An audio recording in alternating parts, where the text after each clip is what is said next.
जय हिंद मेरे प्यारे विद्यार्थियों। तो आज हम देखेंगे हाई स्कूल की जो समाजिक विज्ञान के 33 मोस्ट इम्पोर्टेंट टॉपिक्स हैं उनको हम देखेंगे जो 2024 के लिए मोस्ट इम्पोर्टेंट है।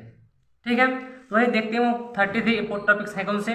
देखिए कौन से हैं। पहला क्या है, पहला आपका दिया है जर्मनी का एकीकरण।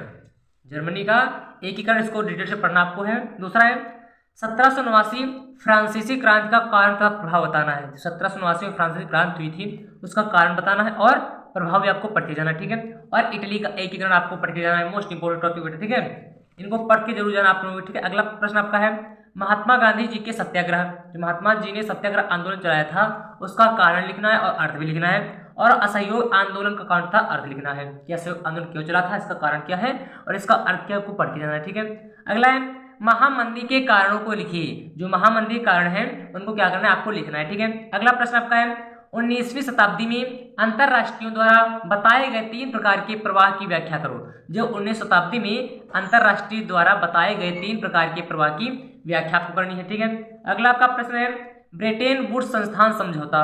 इसको डिटेल से आपको पढ़ के जाना है। ठीक है, ब्रिटेन वुड्स संस्थान समझौता जो है इसको आपको डिटेल से पढ़ करके जाना है। ठीक है, अगला प्रश्न आपका है पहाड़ी क्षेत्रों में मृदा अपरदन का रोकथाम मतलब पहाड़ी क्षेत्र होते हैं उनमें मृदा अपरदन क्यों होता है, इसका कारण बताना है और इसके रोकथाम भी आपको क्या करनी है, बतानी है। ठीक है, अगला है जैव तथा अजैव संसाधन। इनको पढ़ के जाना है, इनके बीच अंतर पढ़ के आपको पढ़ना पूछ सकता है पेपर में कि जैव तथा अजैव संसाधन के बीच अंतर बताइए।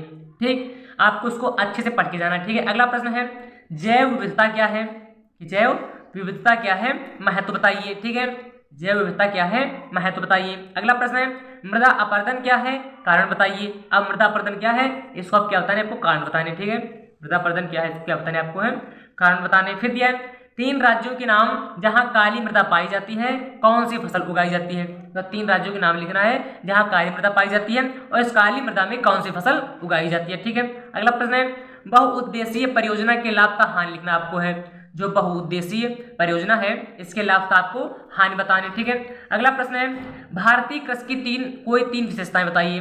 जो भारतीय कृषि है उसकी प्रमुख 3 विशेषताएं आपको करनी है, पढ़ के जाना है।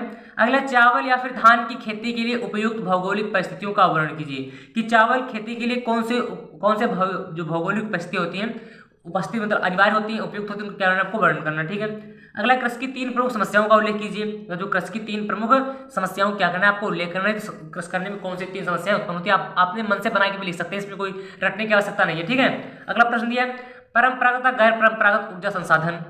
समझे, परंपरागत तथा गैर परंपरागत ऊर्जा संसाधन के बीच अंतर पूछ सकता है। ठीक है, क्या परंपरागत तथा गैर परंपरागत ऊर्जा संसाधन के बीच में क्या बताइए, अंतर बताइए। या फिर ऐसे पूछ सकता है ऊर्जा के गैर परंपरागत स्रोतों का वर्णन कीजिए, वर्णन पूछ सकता है। ठीक है, कि ऊर्जा के गैर परंपरागत स्रोतों का वर्णन कीजिए। ठीक है, अगला आपका प्रश्न है सड़क परिवहन के 3 गुण बताइए।